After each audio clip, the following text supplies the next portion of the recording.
Ngayong umaga, nandito tayo sa 10th Avenue sa Caloocan. Magra-ride tayo kasama ang mahigit 1,000 Suzuki riders. At babagtasin natin yung kahabaan ng EDSA. Papakita natin na kahit ganito karami ang mga nagra-ride o nagmamotorsiklo, kaya pa rin naman na ligtas.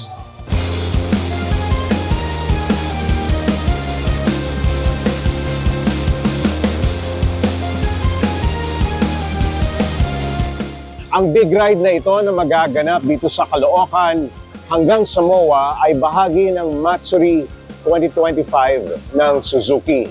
Ito ay pagpapakita, ang ika nga nila, sabi nila, show of force.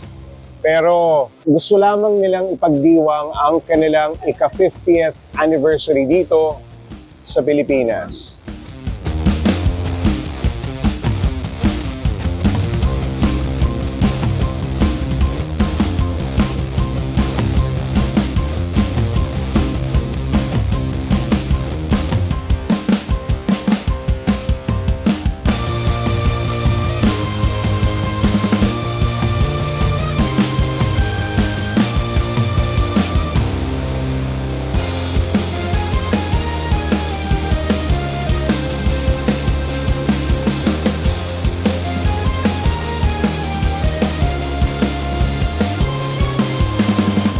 Thank you very much for joining us and welcome to our second day of Suzuki Matsuri 2025. On the way coming here from the concert ground, more than 1,300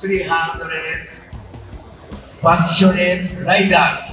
Your presence and support show how vibrant Suzuki riding community is.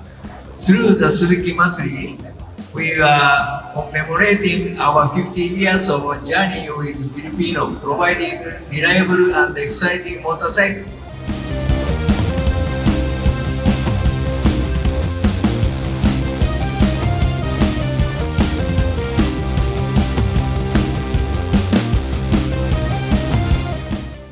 Ang titipin niyo po talaga, wala akong masabi. Nag-uumapaw po yung galat na nararamdaman namin from the Suzuki Philippines Management. Bilang mga Suzuki riders, we are all responsible and we advocate road safety. Makakaasa po kayo na mas higit pong pagbubutihin ng Suzuki Philippines, na mabigyan po kayo ng kalidad, reliable, and dependable motorcycles in the